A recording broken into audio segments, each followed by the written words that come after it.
How's it going, everybody? Chris Card's back through the mail. Monday, 7 returns for you today, including our first return here from Raleigh, North Carolina.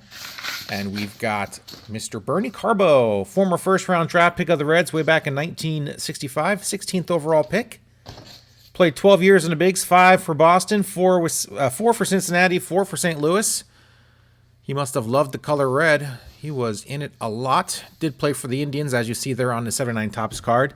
Had some heroics as a pinch hitter in the 75 World Series for the Boston Red Sox. Of course, he had lots of drug issues, including spending up to $32,000 a month on drugs. Any kind of drug he was into. Cocaine was his drug of choice, but he would take anything he can get his hands on. What do you think of the new rule changes in Major League Baseball? No, leave the game alone. Okay. Who was your favorite teammate? He said Bill Lee, the spaceman. How many autograph requests do you typically receive each week or month? 30 to 40 a month. Is there anything that annoys you from us TTMers? He says none. Love it. I think he says love it. Nice. Do you still follow the game of baseball? Is there a team you root for? He says Red Sox and Tigers. And thank you for your time. Wishing you a great 2024. Of course, that was me. And he signed it, Bernie Carbo, with 316. Of course, after all his drug use. In fact, he was the one that Keith Hernandez named in the 1980 drug trials, if you guys remember that, maybe not.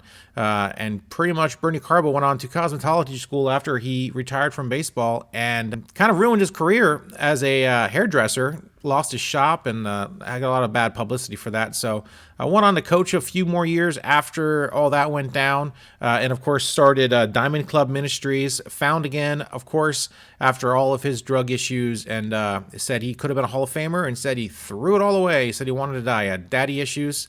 His mom committed suicide in early 2000, sometime in early 2000. So quite an interesting and troubled life. He turned it around. Great to hear. And by the way, he's a good signer too. So nice to get these 2 cards signed by Bernie Carbo. Thanks for sending these back. Awesome. Let's move on to return number 2.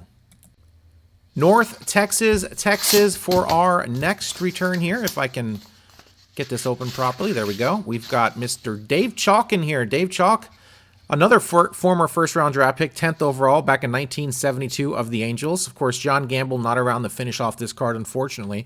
And that's why I say, guys, when you have these cards sitting around and you need them completed, get them sent off immediately, because you just never know when these guys are going to check out. 74 Topps team card, very, very, very smeared there. Looks like he tried to go over it again in a ballpoint pen maybe, but it did not work. That is not good. He used a big, fat, thick Sharpie, which is not ideal for cards.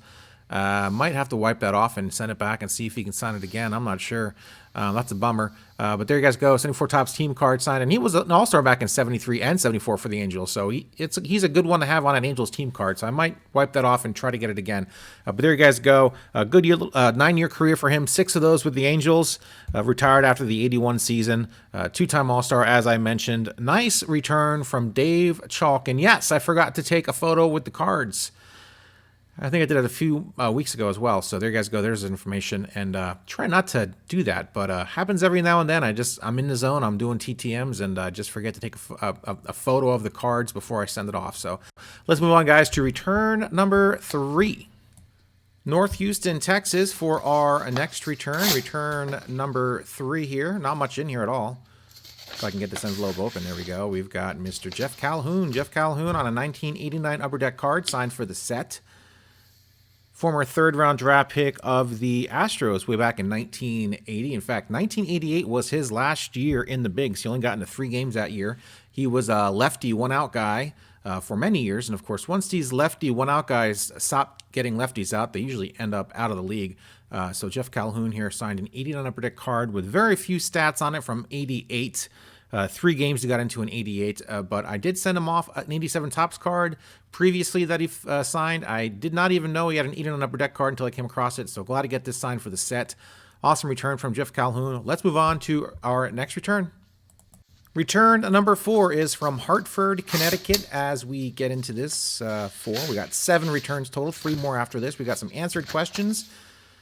Looks like we got a 74 Topps team card of Mr. Jola Hood. Jola Hood signed very nicely. 74 Topps Angels card and a 74 Topps Milwaukee Brewers team card. Now, I had him sign the Brewers card because on 72 and 73, he was with the Brewers. when that photo was taken, which is why I had him sign it, even though he was an Angel in 1974. 11 years in the bigs for Joe. 4 with the Boston Red Sox, 3 with the Angels, and, you know, he's an outfielder, pinch hitter extraordinary. He answers some questions. Let's see what they say. When you change the rules, you change the game. His favorite teammate was Yaz. He gets 40 autograph requests per month. He still roots for Boston, and he has no qualms about signing for us TTMers. So another good questions answered from Mr. Jola Hood. Very nice return from him. And yes, chances are he is in that team photo, which is why I sent it off to him. Even though in 74 he was a California Angel. But there you guys go. Make up your own rules. I don't care what you do. But like I said, these Brewers and these team cards from 74 is quite the project, quite the undertaking. So gonna just get as many signed as possible and hope I don't lose any in the process. West Palm Beach, Florida, our next return here. And we've got index cards. Unsigned. We've got Mike Lloyd. Mike Lloyd here on an 87 Fleer with an 88 score to follow. An 87 tops and an 88 tops. Mike Lloyd got into 35 games for the 1986 and 1987 Texas Rangers. He started half those games. The other half, he was a reliever there. Went on to play 7 or 8 more years in the minors after the 87 season. Very nice to get these back from Mike. I did send him an extra card, an extra 88 score, I do believe, which he did keep. Very nice signature. Nice to get these signed. And, of course, the 87 Topps card signed for the set. Looks like that might actually be a traded card. And there you guys go. There's information. A nice return from Mr. Mike Lloyd there in Jupiter, Florida. Nice return from him. Didn't play very often, but had a few decent cards, especially in a few key sets. So glad to get that 87 top signed for the set. Let's move on, guys, to return number 6. Santa Ana, California for our next return here. Once again, does not feel like too many cards in here. No index cards. We got a 74 autograph Topps team card of the Dodgers, signed by Charlie Huff. Charlie Huff here, 25-year career, played from 1970 to 1994. He, of course, has cards in all of my sets. He signed a Dodgers team card, of course, who he came up with, and he signed his Major League Baseball debut on a 74 Topps card, as I had requested. Very nice to get these back. Charlie Huff, of course, a TTM legend. He has signed for many, many years. Had, of course, a 25-year playing career, which means he's probably about 7,000 cards out there to sign. He's probably signed most of them. 66 is when the Dodgers drafted him in the 8th round.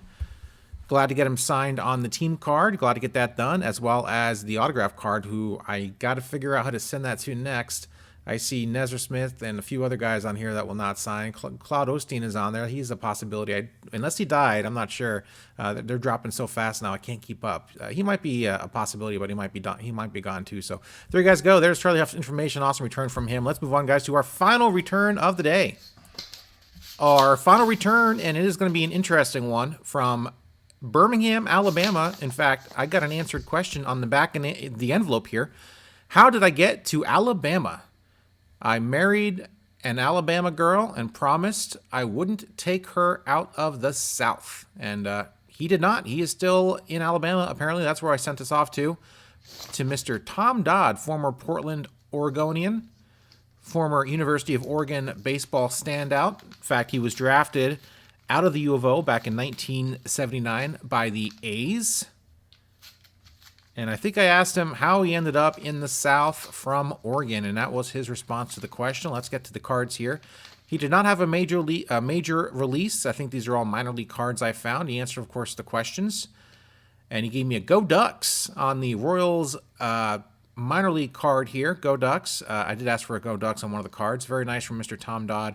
86 All-Star Pro cards as well, and signed all these cards very nicely. He got into 8 games in 1986 for the Baltimore Orioles and 16 plate appearances. Hit 1 home run, which is great. Congratulations on getting that one and only home run. At least he got one in 16 plate appearances. That actually is kind of impressive. There you guys go. There's all the cards I sent him. In fact, it looks like there's more cards than I sent him, but yeah, I think there is an extra card in there. But let's get to these questions here and find out what he answered.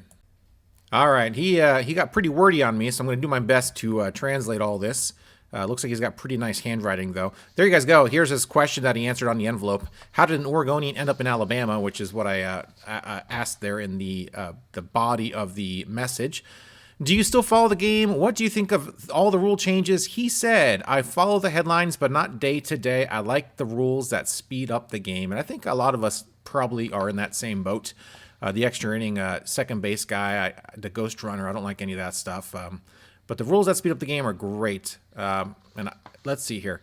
What was legendary manager and future Hall of Famer Earl Weaver like? What were some of your favorite teammates you ran around with in the minors? He said, my memories of Earl are numerous, but in the dugout, he would smoke and chew at the same time.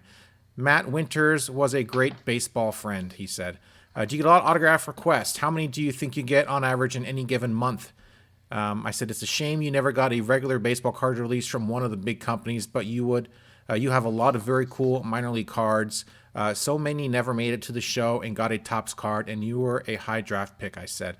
He said, I do have a major league card bootleg from, I don't know who that is. Maybe someone made an edit, perhaps.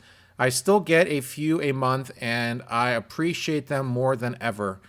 I have enclosed my first card for your collection. There you guys go. I did get an extra card in here. Yeah, he got an edit. He did it in air quotes, Major League, like, a Topps card. But there you guys go. Awesome answers from Mr. Tom Dodd, who signed it. Tom there at the very end. Got me an extra card out of this. Looks like the second to the right is definitely, it's an Arby's card. I think it says Arby's on it. There you guys go. Yeah. Pretty cool. Awesome return from Tom Dodd, a guy that had 16 plate appearances in '86, and great story on Earl Weaver. I can picture him smoking and chewing and even probably drinking a Coors, a Yellow Jacket in the dugout at the same time. So there you guys go. There's this week's haul. Awesome returns. Hope everyone liked them. Comment down below and let me know what you guys thought of this week's returns. Got a few cards signed for the set. Very nice. Mike Loyne with a very rare 87 Topps studio shot where it's just kind of like a profile shot, not him playing or batting or anything like that. I think that is I guess I should have looked it over when I was opening them up, but I think that's a traded card. There you guys go, though. There's the haul. Very nice. A lot of the cool minor league cards or pro cards, minor league cards. Love getting signed. Charlie Huff on the team card and the autograph card. Very exciting.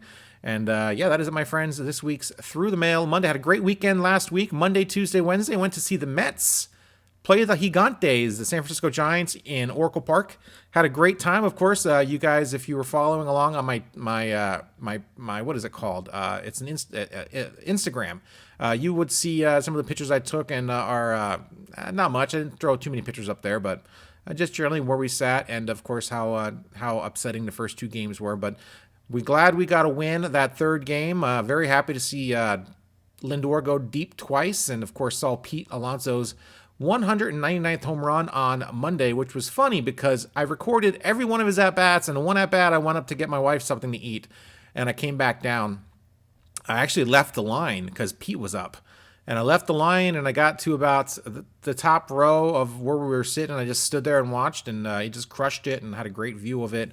It looked awesome. Of course, I didn't record it, which bums me out because I've recorded two of his home runs now during two separate trips to San Francisco to see the Giants and Mets. So had a lot of fun. I'll post the last out of the last game we saw as Edwin Diaz got a little bit of work in because he hadn't pitched in a few days. I'm going to post that just for the heck of it. I took some video and some pictures, and of course, if I don't post it on this here YouTube channel, and no one's ever going to see it. So maybe no one wants to see it, but it was fun. It's peaceful, great day at the ballpark. Weather was great. It wasn't too windy Monday, Tuesday night, the night games, and Wednesday was a great day as well. So had a lot of fun there. I took a few videos of the dugout lounge and the club level because when I was researching tickets on where to sit and what to do, people are like, oh, club level's great, but you don't really have an idea of what the club level's like until you get until you're there. So I took a couple videos of that and the dugout lounge. I'm going to probably put out separate videos sometime soon of those two areas and what to expect for anyone else that's looking for tickets down there. Of course, that probably doesn't apply to too many of you, but just in YouTube in general, just trying to do some research on some of those seating arrangements and what to expect. I mean, I saw some stuff on Reddit, but that was about it. So I didn't see any videos or anything like that. So screw it. I'm going to make one. I got there and I'm like, I'm going to make a video. So I'm going to make a couple videos regarding the seating. Of course, not really go along with my TTM stuff, but every now and then I like to put up videos. I really have nothing to do with baseball or TTMs in general. So bear with me. Don't know where else to put them. This is as good a place as any. I'm not going to start a new YouTube channel just for a couple random videos, so hope you guys don't mind that. And that is it, my friends. Had a great time opening up these cards. Great questions answered, as always. Wonderful returns. Episode 275. Thanks for joining me. I'll see you next Monday for episode 276. See ya.